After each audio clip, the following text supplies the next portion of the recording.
Welcome back to ZenTen with the Jackie Rose Certified Zentangle Teacher and Rejuventangle. Okay, so let's take a nice deep breath in and out. Getting centered now, letting everything go, and we focus just on what we are drawing today. Everything else doesn't matter. We're just in the present moment. And we're going to work on this section today.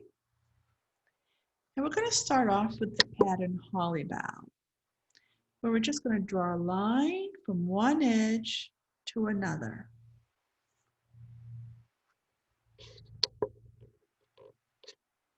Nice and slow and relaxed, and let's double that up. And now let's imagine this is coming through the other side. So let's try to line that up as much as we can. There's no perfection in Zentangle. So imagine that board, if you will, is coming through the other side. Now let's turn our tile or our sketchbook, and we're going to do that again from a different angle. So draw a straight line. You don't need a ruler. It doesn't have to be perfect. It can even be a wavy line if you want. And it's coming through the other side. And you might not, in yours, you might not have this out here. Maybe you have more space where you're not having to go underneath. But then when we draw and we meet another line that we just drew earlier, we still go underneath. And we're going to fill this section up with this pattern, and then we're going to do something else with it.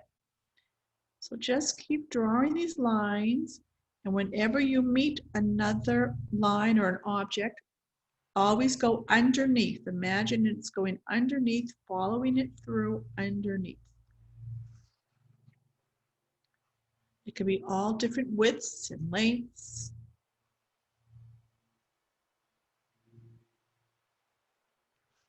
Turning your tile each time to get a different angle.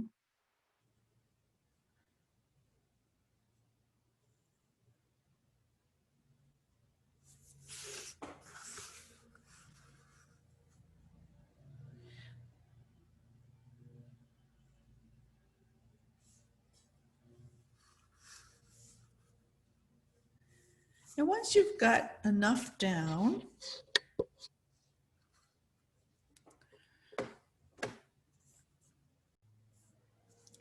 we're now going to take these sections of the background and draw a zigzag. Almost like a scribble in a way, but it's kind of organized zigzag, just going back and forth, not thinking too much. I'm going to do that again in another one. Then we're going to do something else with this, believe it or not.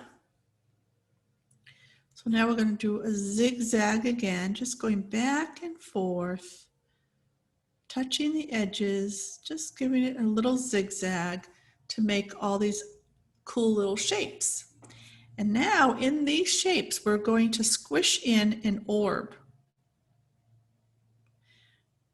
And the way we do that is we kind of trace along the edge and round off the corners. Trace along the edge, and when you come to a corner, kind of round that off. Imagine you're squishing in a balloon. And you're going to do that in all of these sections. Nice and slow and relaxed. Breathing in and out. Your pen only needs a light touch.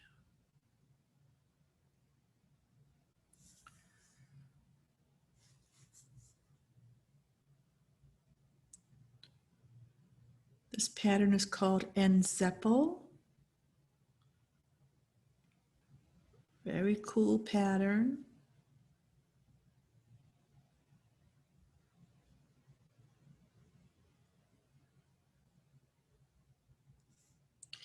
And of course, you're always free to do whatever you want. So let's say you decide you want to put in a different pattern. than Nzeppel, or you want to put it in a different way. There's different ways to draw Nzeppel, and you are always free to do that. This is your practice. This is your opportunity to bring out your inner artist, your true creativity. Never shut it out. Follow your desires. That's your inner artist coming out.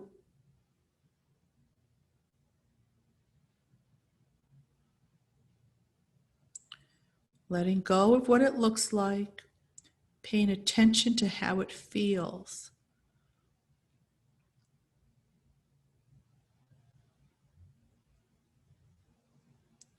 And trying to see how slow can you go.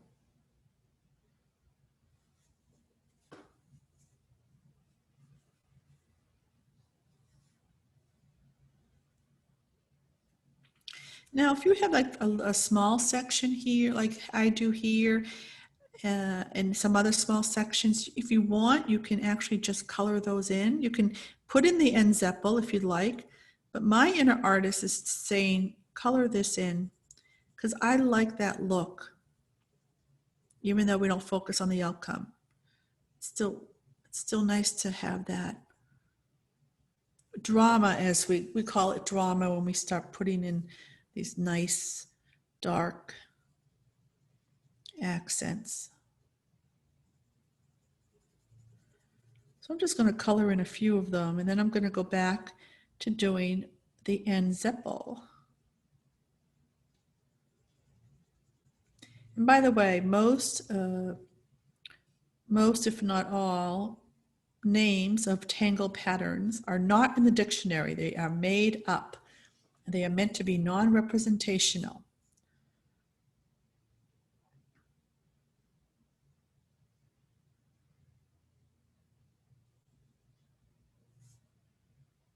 Which means we're not supposed to name something that looks like something. Like I mentioned on the first day of this 5-day ZenTen, we talked about piano keys. And typically we don't name a pattern that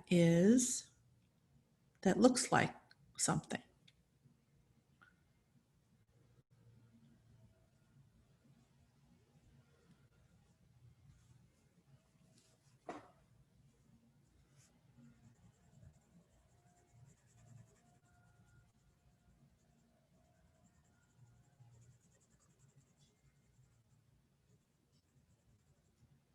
Like, for example, this pattern is called Hollibaugh, the one that is, we have Nzeppel underneath Hollibaugh.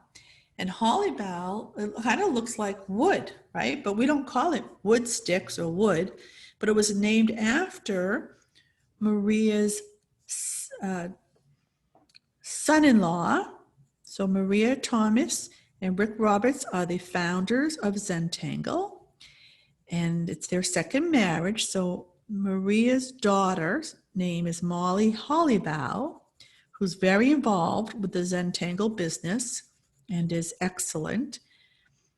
And he created this pattern, her husband, because he does some type of woodworking for his career or job or business.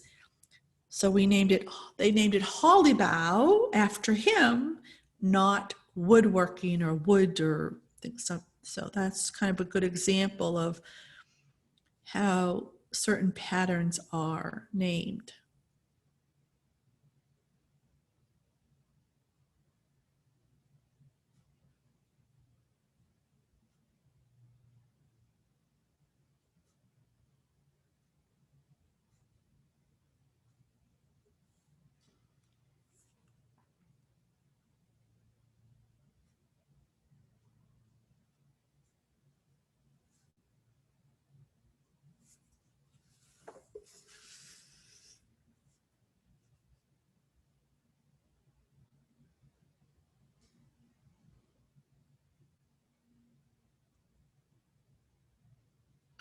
So on day 5, and every week, we shade our tile. So after tomorrow, we'll have one more section.